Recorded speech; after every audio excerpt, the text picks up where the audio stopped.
Good afternoon, everybody. Hope you are all doing well. As you can see, I brought a guest with me today. The President's decision on Jerusalem has been briefed to you all by the White House, the NSC, and also the State Department. So we won't repeat that today, but we've brought our Acting Assistant Secretary for Near East Affairs, David Satterfield, who has served here at the State Department for just about 40 years. First as a civil servant and then as a Foreign Service officer. And so he's going to start out taking some of your questions.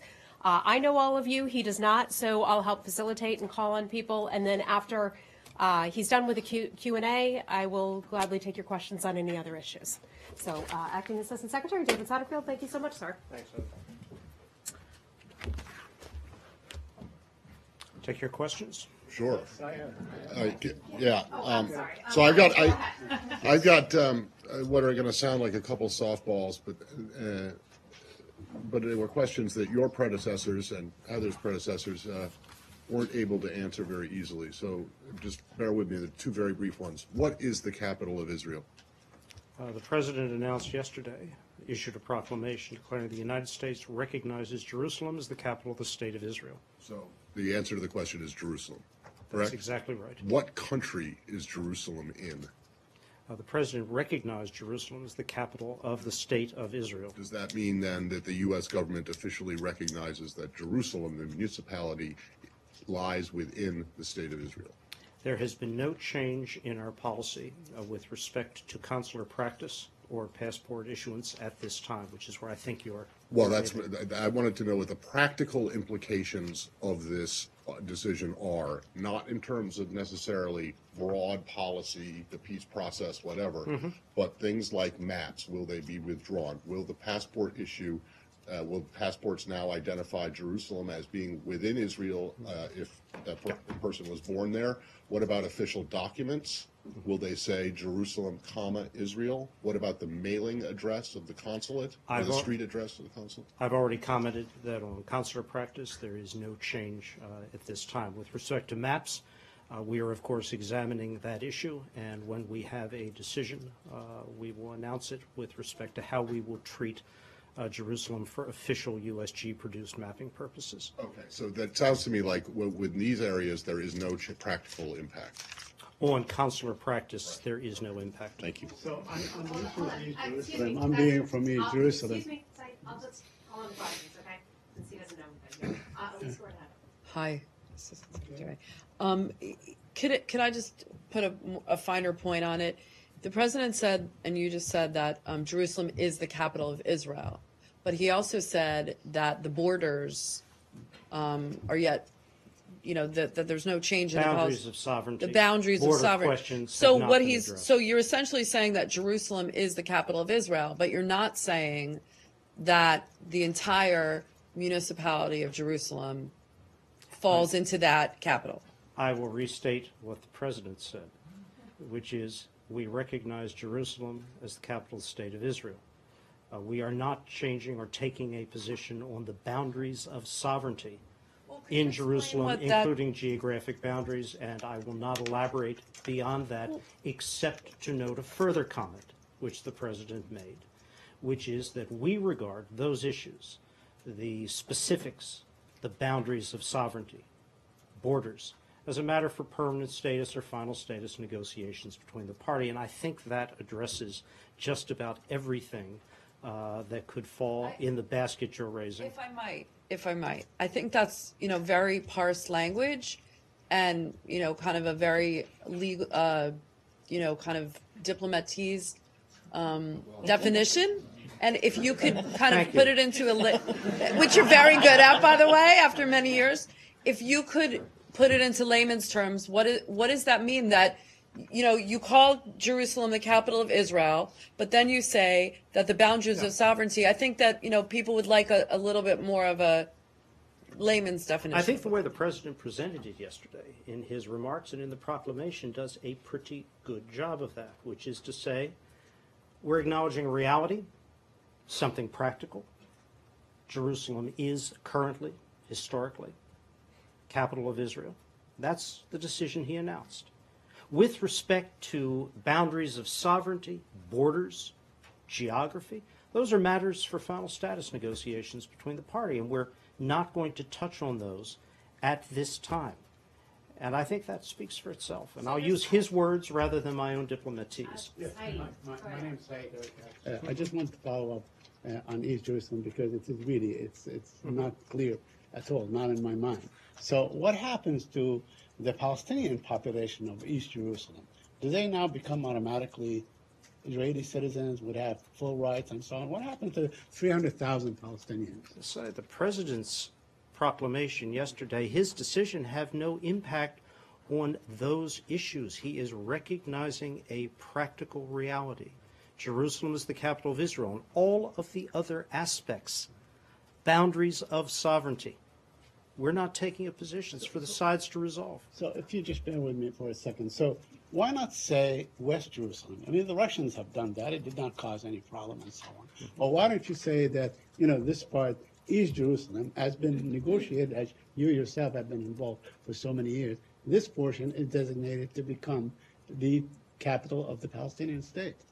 Side, the president's decision speaks for itself. There are many words that are in his statement, in his remarks. There are words that aren't. We recognize Jerusalem as the capital of the state of Israel. He didn't go beyond that, and I'm not going to go beyond that. Can you share with us just one last thing? Could you share with us, sir, one national security interest of the United States that this recognition has served? Can you identify one national security interest of the United States that this The recognition president has is identified? committed to advancing a peace process between Israel and the Palestinians. In his view, upon reflection, this step, he believes, assists in that process. Full stop. Can you explain that Can further? I just Because that's ask, exactly what we're trying to, Mr. what I'm trying to figure out. Nick, is- go right ahead. Hold on. Just to Matt's point, can you explain why a decision-making process needs to be made about maps and things like that and consular services? I mean, you said yourself the president declared Jerusalem the capital of Israel. Why does there need to be a further decision-making process on those other issues? It's a very simple answer, and it's wholly technical. What phrasing do you place upon government-issued maps? There are different word choices that can be used to be clear. There will be a decision made. When the decision is made, you'll have it, and you'll have the maps. And can you just explain why now? Why did he make this decision now? Because December 4th was the trigger date for the next waiver required under the Jerusalem Act of '95. That was the proximate timing issue. So there Full was no strategic, it was totally. The president had to make a based- decision. He did. Well, why didn't But he do he's- it on the 4th? That's the legal requirement of the act. Every But he- 6 months, a but he waiver has didn't- to be He issued. didn't do it on the 4th. He did it on the 6th. We believe, and I believe the White House has spoken to this, technically we were in compliance. We'll leave it to the Hill on whether 48 hours constituted a problem or not. But the 4th was the trigger date. Wow, I wish my editors had your sense of deadline. Thanks. Can you just say how this furthers the peace process? The president believes taking this issue, that is the fact of U.S. recognition, acknowledgement of Jerusalem as the capital of Israel, an issue that's been pending out there since '95, since the act was initially passed, was appropriate to make, and that it helps in the process to no longer have that issue, which is the U.S. acknowledgement of the simple fact that Jerusalem is the location of the Supreme Court, the Knesset, the President and the Prime Minister's residences, that is a useful clearing of an issue that has been grown as part of this process for many decades. So it's setting us up for what? If you're saying that gets that out of the way and it's been a reality, how does that set the stage? The President and his peace team have been engaged, as you all know, for many months now in discussions with the two parties, with regional states, with other key actors to try to advance a peace. This is not an easy process. It's a difficult one. But he believes this step assists in that process. I am not going to elaborate on that further. And how would The Palestinians said that the U.S. cannot anymore be a mediator in this peace process. So how do you think this presidential team can go forward and broker a deal if one of the two main actors doesn't want him It as a will not mediator? surprise you to hear, after all these years, my response is we will judge parties by their actions rather than by statements. Thanks. Sorry, Rich. As a veteran diplomat and representative of NEA, do you personally agree with the president's decision? Oh, now. I'm an employee of the U.S. government. I'm a Foreign Service officer. We all, and I speak of my boss, the Secretary, and the other principals of the U.S. government, we are all part of this team. This is a decision which we will work our best to execute in advance. How long did NEA consult with the administration? I'm not going to get into a tick-tock on this. Do you believe that this decision in any way impairs the pursuit of peace by the United States? We've made clear, the President has made clear, that he hopes it helps advance this process, helps move it forward. That's not my Clears question. My an question issue. is, do you think it in any way impairs the pursuit of peace? I know what you hope. I want to know if you think it has impaired your efforts. I can't make that judgment at this point. Not even given the negative reactions that you have seen in Arab capitals among some of your allies, let alone the Palestinians? No. Again, we will judge by what actually happens with those parties as we deal with this process, as we carry on discussions with them. Again, we're not going to be driven by statements. And one other question. Do you regard those portions of East Jerusalem that were occupied by Israel in 1967 as occupied territory? The decision of the President is to recognize Jerusalem as the capital of the State of Israel. The President has stated that that decision does not touch upon issues of boundaries of sovereignty or geographic borders. Full stop. So it is still occupied territory in your view? I have stated what the President's decision does and does not do. Kylie from CBS. Thank you. What is the current policy of the U.S. administration towards Israeli settlements in East Jerusalem? As this decision had no impact on any issue other than the recognition or acknowledgement of Jerusalem as the capital of Israel. No, but so I've answered your question. Could you follow up what the policy therefore is, even though it has not been I'm not impacted? going to restate the policy at this Well, point. can I just ask you, are you accepting the premise of the question that construction in East Jerusalem is settlement activity? I don't believe that. the What I am administration said that. stating is an affirmative. The President's decision was a recognition of Jerusalem as the capital of Israel. The President made clear issues that touch upon the boundaries of sovereignty, final status issues are not addressed by his decision. I get it. The question is one of terminology. You call construction in the West Bank settlement activity, but not necessarily construction in East Jerusalem. That's just construction. It hasn't The traditionally. President's decision did not touch on those issues. Final question, Elise. Explain the distinction between recognizing the capital and it not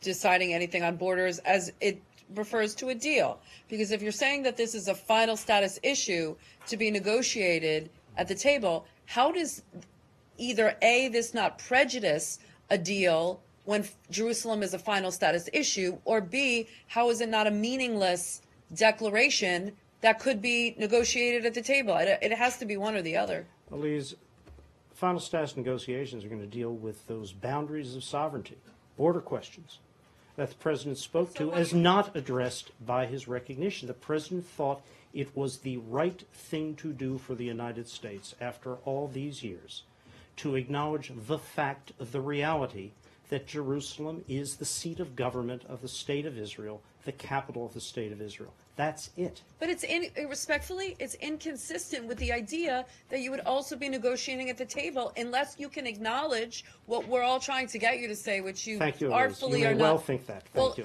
But the idea that that Jerusalem is the capital, but perhaps in final status negotiations that it might be not the united capital. Elise, I will only address one more point on this. What were the words the President used? It was a very simple statement: recognition of Jerusalem as the capital of Israel. There are words you might want to put in there. He didn't. There are words you might want to take out. He didn't. That statement was very carefully made, as was the comment, We are not prejudicing, addressing by this decision final status issues. All right. Thank you, everybody. Thank you. Thank you. Acting Assistant Secretary Dan Satterfield, appreciate it. Thank And you. your expertise, sir. Thank you. Thanks. All right, thanks, everybody. The rest of the world to cover, don't we? Well, I still have some questions. Okay. Okay, a couple things I'd like to start out with right now. First, I'd like to mention our co-hosting of a global forum on asset recovery and the run-up to International Anti-Corruption Day.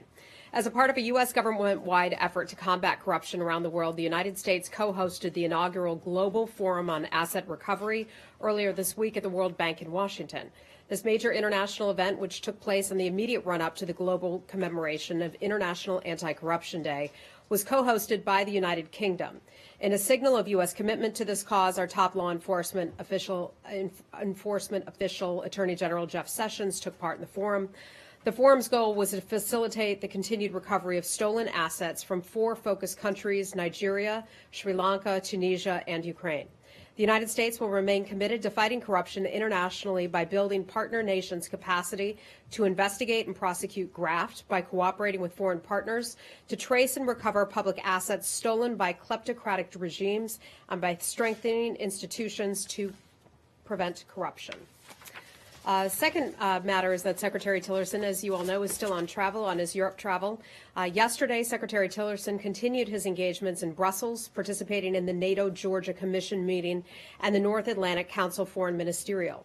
He also held meetings with his British and Turkish counterparts. In the meetings, the Secretary once again reaffirmed the United States' ironclad commitment to our NATO allies and the security of Europe, and he welcomed the growing number of NATO allies who are meeting their burden-sharing commitments. If you haven't done so already, I'd suggest you review the transcript of the Secretary's press conference at NATO. Today in Vienna, Secretary Tillerson participated in the OSCE ministerial and highlighted ways to deepen cooperation on regional and global security challenges.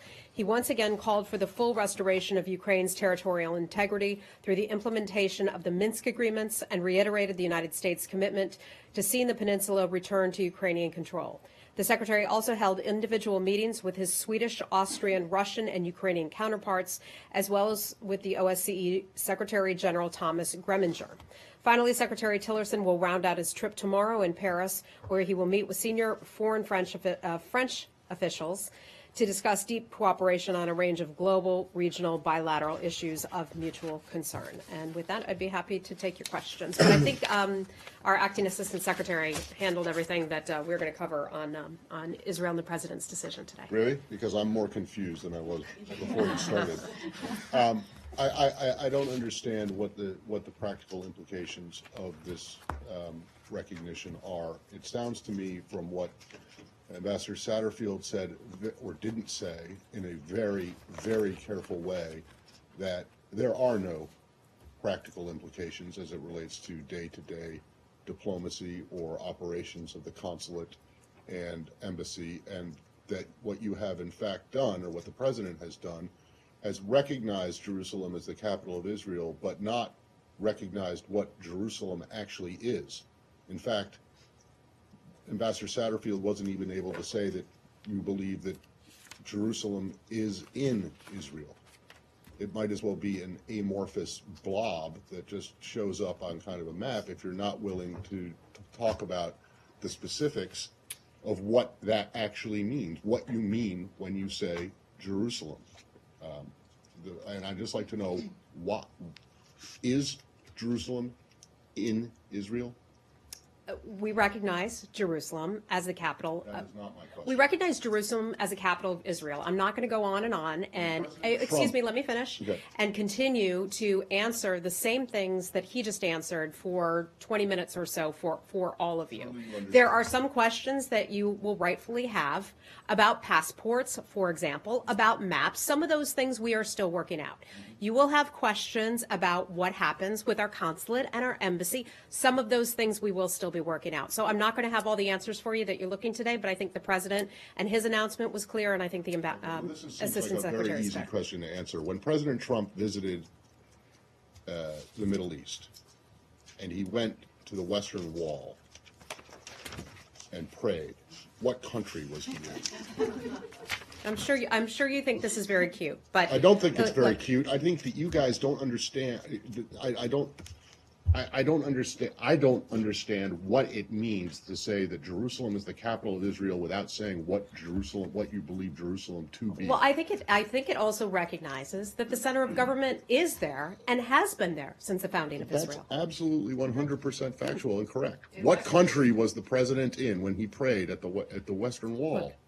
What country was he Some in? of these things, okay, perhaps, and we're not taking any position on the overall boundaries. We are recognizing Jerusalem as the capital of Israel. Perhaps that's not enough of an answer that you are looking for, but I can assure you that an entire administration backed by the entire interagency process, which included not just the White House, but the Department of Defense, the Department of State, the National Security Council, the entire interagency process.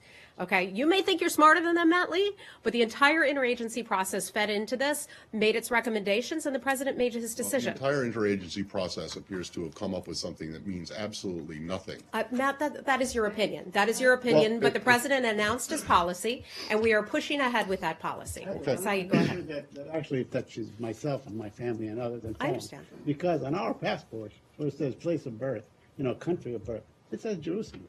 I mean, we don't have a country to say, I was born in Jordan or I was born in Palestine. The Palestinians of a certain age are not allowed to state Palestine as their place of birth on their American passport. So what they should do, how will they handle such an issue? Yeah, and myself included. that is a fair question. As you well know, this policy was just announced yesterday, okay? We all like to get ahead of ourselves and ask a lot of questions that are complex, of course, that is understandable. A lot of these are part of the interagency discussions. Lawyers have to weigh in. A lot of government officials have to weigh in. And some of this stuff is just frankly still being worked out.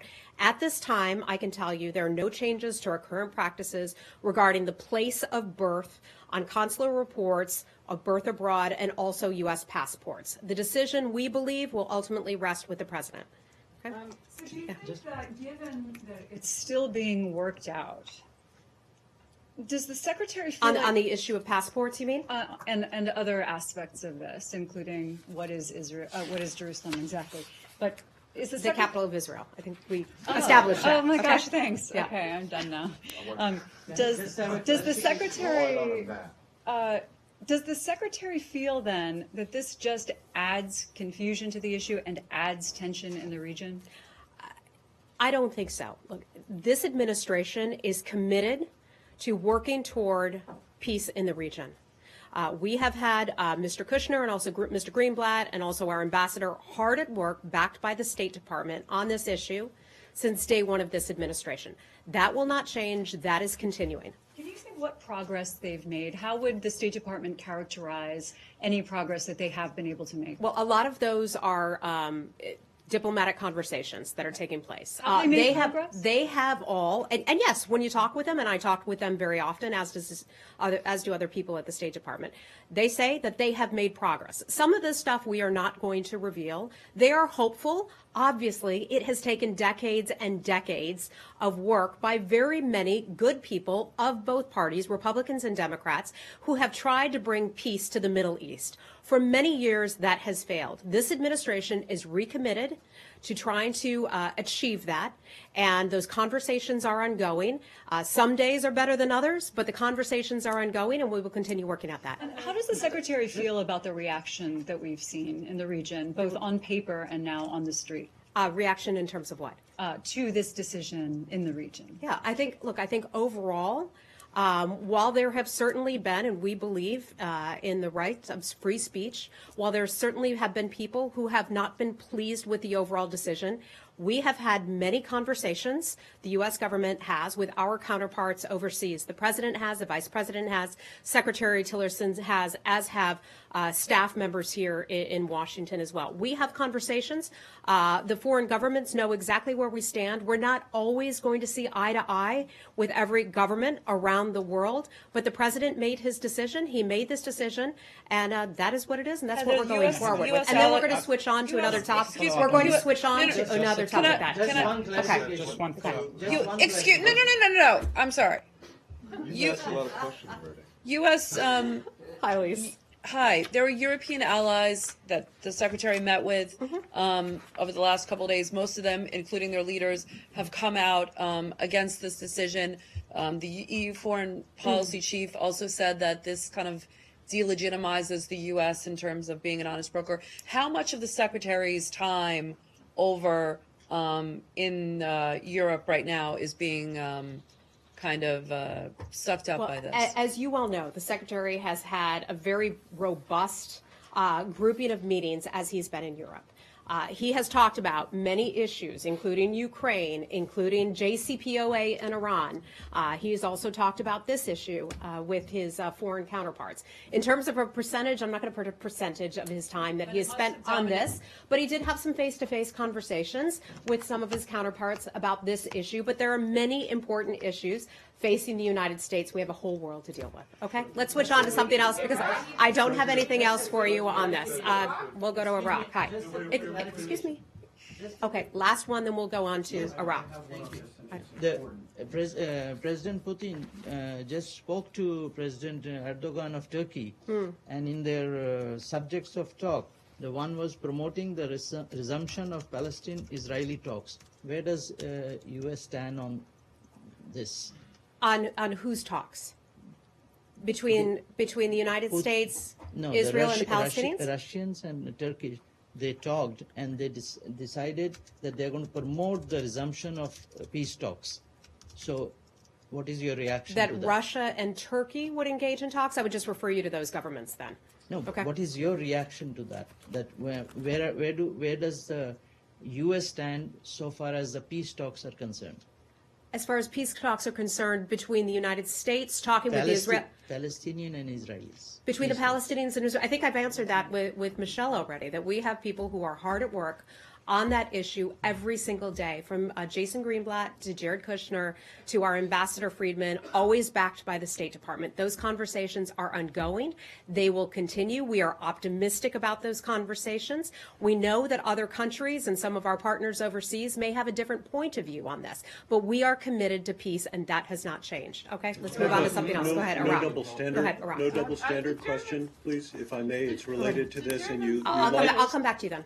The German foreign minister and the French president have both called on Baghdad to reduce the role over time of the popular mobilization forces with an eye to eliminating them over time. What's your position on that issue? So in Iraq, the popular mobilization forces are administered by or fall under the prime minister. So the prime minister controls those forces under Iraqi law. So whether or not other countries like that or don't like it, it is Iraqi law, and we believe in sovereignty.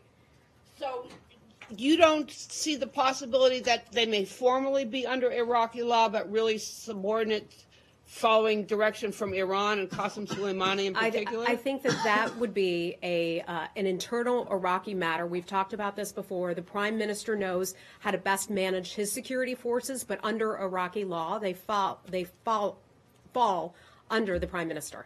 And am I correct then to understand that there's this difference of opinion on this issue between you on the one hand and the French and Germans on the other? I'm not aware of any conversations that the United States has had between France and, you said Germany also. I'm not aware of any conversations that we've had about the status of the PMF. Okay? No double standard. Okay. Anybody else? Fine. Anything else on Iraq? Okay. On Yemen, President Trump. Okay, yes. Yes. Because it was related to the Israeli-Palestinian understood. stuff. Okay, And you tend to like. Hold on. You tend to like keeping things together. I do. I called on Lori, and so just hold on. I'll call on you now. Go right ahead. So, a cable went out to all U.S. diplomatic and consular missions yesterday that asked State Department officials to defer all non-essential travel to the entirety of Israel, the West Bank, and Jerusalem. Normally, when you are discouraging American officials from going to a particular area, under the no double standard rule, you make that public to all U.S. citizens so that they have the same information. I read through the travel warnings on Israel, the West Bank, and Gaza yesterday, both in the middle of the day and then at the end of the day after the worldwide caution, and I saw no similar warning to U.S. citizens or advice to U.S. citizens to defer non-essential travel to those areas. Why did you say one thing in private to U.S. officials and another thing, and not say the same thing in public to U.S. citizens? Let me state the kinds of communication that we have put out to American citizens and also to U.S. government officials. And one of the things we often say here is that the safety and security of Americans is our top priority. There are top policy priorities, but that is our overarching, most important thing, the safety and security of Americans. We put out a security message to U.S. citizens on the 5th of December, on Monday, I believe that was. We put out a security message to our U.S. citizens that day. That was Tuesday? Okay, thank you. On the 5th of December. We put out another one on the 6th of December as well, expressing our concerns. We want to alert people to any possible security situations out of an abundance of caution. That information was put, as I understand it, on the State Department website, but it was also issued by many of our posts overseas in areas where we thought there could be something that could come up. In addition to that, there is a travel warning that goes out regarding this region. That is something that is updated every 6 months, I believe it is. This travel warning for the region has been in effect for several years, so that is nothing new. In addition to that, we put out a worldwide caution. That is updated every 6 months. We had a worldwide caution in place for several years, but yesterday, out of an abundance of caution, we updated it. As far as I'm aware of, and I won't comment on any of our internal communications to say whether or not there were any of these internal communications, because we just don't do that on any matter. But I think that we've been very clear with Americans, whether they work for the U.S. government or whether they're citizens traveling somewhere, about their safety and security. This is also a great reminder for any Americans traveling anywhere around the world to sign up for the State Department's STEP program, which enables us to contact American citizens wherever they are traveling in the case of an emergency if we need to communicate with them. But why did you tell your officials not to travel to those areas between December the 4th and December the 20th? And not tell American citizens the same things? Because you didn't tell that to American citizens in all of the messages that you put up on the embassy website, on the consulate website, nor did you tell American citizens that in the worldwide caution, nor did you tell them that in the link to Israel, the West Bank, and Gaza that was put out by the State Department in the worldwide caution yesterday. You're telling your people inside one thing, and you're telling American citizens a different thing. And under your own rules, there's supposed to be no double standard. Why didn't you tell U.S. citizens the same thing you told Again, U.S. officials? unfortunately, just as State Department policy, we don't comment on whether or not there was an official communication regarding this. But I can tell you, as a general matter, I think we've been very clear about the security concerns regarding Americans. We have put out those three various subjects or types of communications to American citizens who are traveling in areas that could be affected. In terms of the U.S. government, when we talk about the U.S. government deferring non-essential travel, I would hope that people would not travel for non-essential reasons, just as a general matter anyway. But why, I'm going to ask you a hypothetical, which I would ask you to entertain. I'll listen to it. I'd be happy to listen to it. If there were such communication, and and every U.S. diplomat who gets in all DAC, which means every other person who works at the State Department, knows that this communication went out. So if there were such communication, why would you say one thing to your own officials and a different thing to American citizens, which is what the law and your own rules require? As you well know, we have a no double standard. And for folks who aren't familiar with what that means, it's when we tell our staff something about a particular area or security threat, we also share that same information with the American public. I would find it hard to imagine that our lawyers have not gone through things to try to make sure that we are all on the same page with the information that we provide to U.S. government officials as well as American citizens. And that's all I have for you on that. Okay, let's move on to something else. Yeah, Yemen? Yeah. Go ahead. President Trump yesterday instructed the administration to ask the Saudis to let humanitarian aid immediate access to Yemen. Did you, at State Department, talk with the Saudis, and if yes, what was their answer, and what are the results of these conversations? I can tell you that the U.S. government has had a series of conversations with the officials in Saudi Arabia. Let me start by saying, and I want to raise this issue with everyone because we have all followed the death of Ali Abdullah Saleh, the former president of Yemen. Let me start by saying that we are extremely concerned about the increase in violence in Yemen. That has not gotten a ton of coverage in the news recently, although I know you are all interested in it. I want to be clear in stating that we call on all parties there to reject the use of violence against their political opponents. I will get back to your humanitarian aid question in just a minute, but I wanted to highlight this because the situation is so dire, and the more that we see violence take place, the worse the situation can become for civilians, in particular for women and children. We are particularly concerned by the reports of Houthi actions in Sana'a, including the unlawful killings, the mass detentions, and the violent suppression of peaceful protests. An enduring solution to the conflict and the dire humanitarian situation will not be reached militarily. We have said that again and again. All sides must agree to immediate cessation of hostilities and return to UN-mediated negotiation toward a comprehensive political agreement. A political solution is the only way to advance long-term stability in Yemen. The president issued a statement yesterday. He had directed administration officials to call on the leadership of the Kingdom of Saudi Arabia to request that they completely and immediately allow food, fuel, water, and also medicine to reach the Yemeni people who need it so desperately. The Secretary has consistently expressed his concern about Yemen's humanitarian crisis to the Saudis, and the administration will discuss the President's message directly with Saudi leadership in the near future. I don't have any calls or readouts to provide to you on this time, but this is something I can tell you.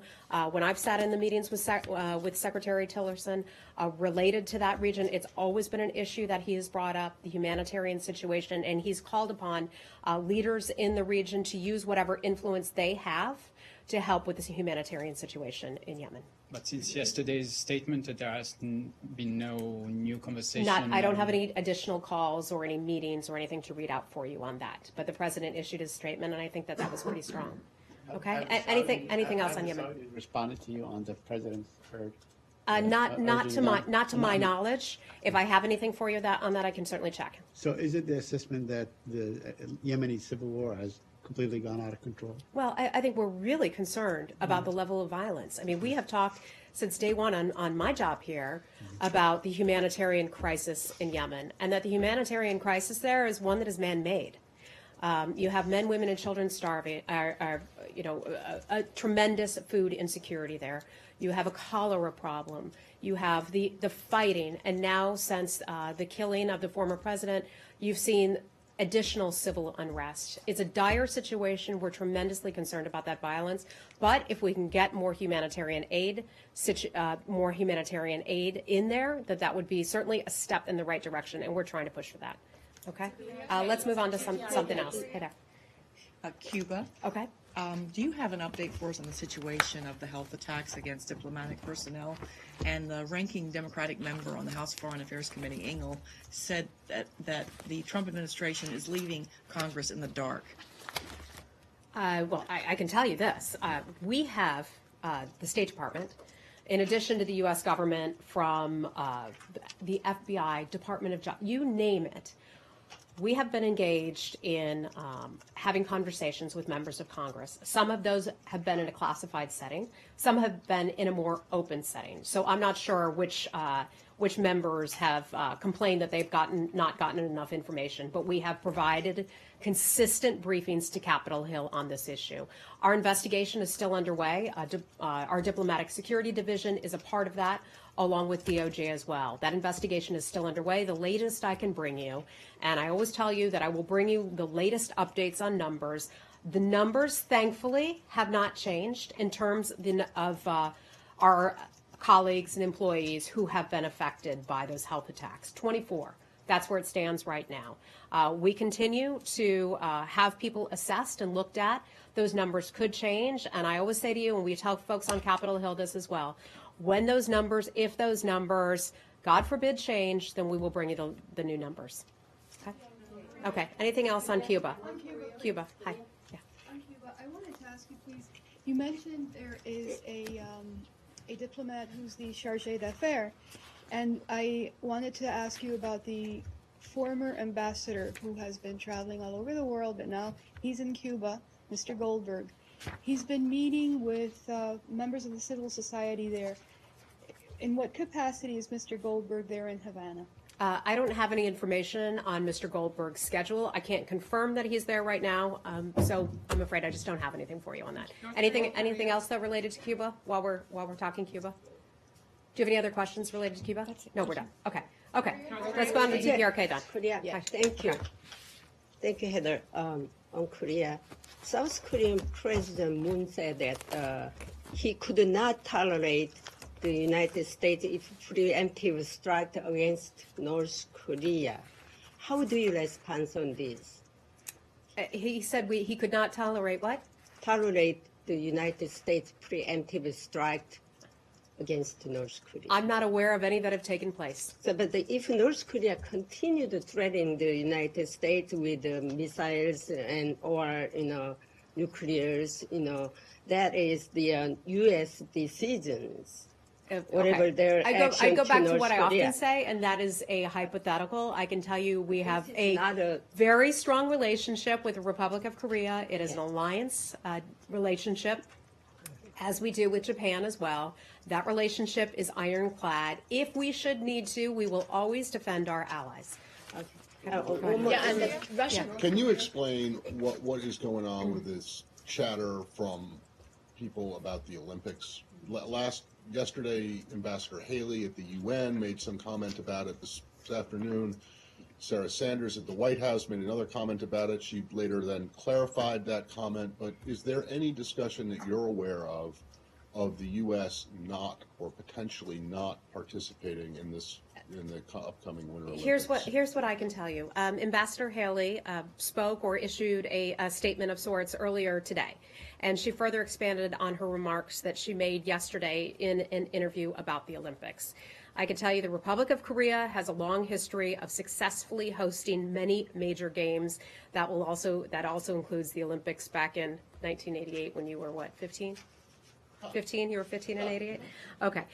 We have a long-standing and successful relationship with the Republic of Korea. We are confident that the government's commitment to hosting a safe and successful Winter Games will take place. We support their efforts in that, and that is all I have on that. But so there is no discussion that you're aware of potentially not participating? That's the question, and your statement, what you have there, doesn't answer that question. It just talks about how the Koreans are wonderful hosts. Well, they are certainly wonderful hosts. Yes, they certainly are. That's not my question. You can be a wonderful host and I think still Ambassador not Haley RSVP. and the White House further clarified our position on this. We look forward to being a part of the Olympics in the Republic of Korea. But North Korea is a terrorist country. But South Korean government invited this terrorist country, it's Kim Jong-un's regime. But they continue to threaten with the nuclear issues. How are you going to? I will go back to say this: the safety and security of Americans is our top security priority. If for some reason we felt that Americans were in a dire danger in any place around the world, we would be very concerned about that, and we would take appropriate action. I don't have anything else for you on the Olympics. Okay. Just the Russian Foreign Minister, Mr. Lavrov, told media that he had passed on the words about Pyongyang's desire to directly talk to the United States to Mr. Tillerson. So what is the answer from Mr. Tillerson? Okay, that is something that Foreign Minister Lavrov said took place as a part of the conversation. I don't have anything on that particular part of the conversation, and I cannot confirm if that came up in the Secretary's conversation with Mr. Lavrov. I will say, though, as a general matter, the issue of direct talks with North Korea is not on the table until they're willing to denuclearize. It is something that Russia has said it agrees with. It is something that China has said it agrees with, and many other nations around the world as well. DPRK is not showing any interest in sitting down and having any kind of serious conversations when they continue to fire off ballistic missiles, period. Something else that was supposed to come up during the Tillerson-Lavrov meeting that the Russian, your counterpart at the Russian Foreign Ministry made mention of at one of her briefings this week, is this allegation by the Russians that U.S., the FBI, and other police organizations are harassing and attempting to recruit Russian journalists. Do you know anything about I'm not this? aware of that. I'm not aware of that. Can you take a look at I'll send you something. The comment, the allegations are pretty odd, and your Russian counterpart. That doesn't surprise me. Well, your Russian Often they counterpart are. said that Foreign Minister Lavrov, that they took them seriously enough that Foreign Minister Lavrov was going to raise this specific issue with Secretary Tillerson. Look, I can tell you what information I got out of the Secretary's meeting with Mr. Lavrov today. I exchanged emails with a colleague of mine who was in the room at the time, and she told me this, quote, in plain spoken language, the Secretary told the Russian Foreign Minister that his country's invasion of Ukraine sovereign territory needs to be resolved before the two countries will ever be able to take steps to improve relations. If they talked about any other matters, I don't have that in my notes. Okay? Look, this is just what I have in my notes that was sent to me. There's a time change, obviously, between here and there. I got this note just as I was coming out here, so wanted to bring you that information that I have. Okay?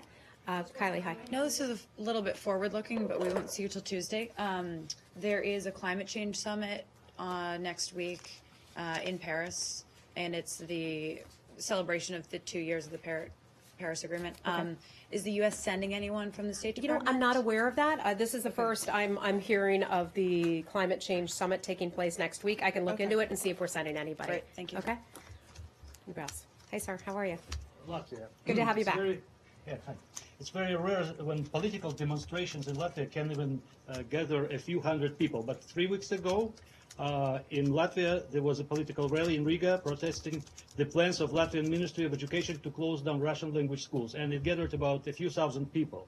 So the organizers cited Framework Convention for the Protection of National Minorities. So just 2 days ago, the government of Latvia confirmed the plans to abandon the Russian language from an educational process at schools.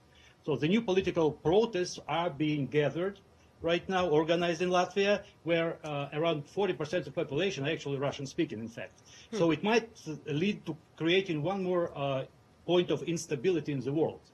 So what's the State Department position on this issue? Well, I can tell you we certainly don't want any more areas of instability in the world. We have enough right now to last us for quite some time. In terms of your specific question on what's going on in Latvia right now, with the language, I know we've seen that in other parts of the world. We've seen that certainly in Ukraine, where there's been a debate about that, in Hungary as well. I just don't have any information for you at the moment on Latvia, but I'd be happy to look into that and get back to you.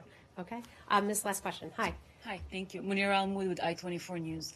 I'm sorry, where's I-24 News based? It's an Israeli-based international news channel. Nice to meet you. Thank you. So going back to the security of Americans being your top priority, the State Department has issued a worldwide caution for U.S. citizens traveling. We already covered this, I'm afraid. Okay, can you just tell us how did you choose these countries and why is it happening now? Let me go back to my notes here and see if I can clarify this for you. So we updated our worldwide caution on December the 6th yesterday. It was updated with information on the continuing threat of terrorist actions, political violence, criminal activity against U.S. citizens and interests abroad. This is something that is updated every 6 months on the part of the U.S. government. It is a worldwide caution. We know that American citizens can be targets in many places around the world. In some instances, we've seen this time of year be one in which Americans have been attacked at the holiday times. The worldwide caution message is part of the Department of State's continuous efforts to provide U.S. citizens traveling abroad with information about safety and security events. A worldwide caution warns U.S. citizens to exercise a heightened level of caution and security awareness and is generally reviewed and updated at least every 6 months. We strongly encourage U.S. citizens traveling and residing abroad to enroll their travel plans in the STEP program. I mentioned that a little bit earlier. That's where you can register with the State Department to let us know where we can reach you if we should absolutely need to. Okay, thanks. Okay, final question. Just real quick, do you have a response to this Reuters report that a Palestinian official says that Vice President Mike Pence is unwelcome in Palestine? I'm not aware of that. You know, we have comments from officials all around the world, and I'm just not going to comment on everyone there. Thanks. Okay, thanks everybody. The White House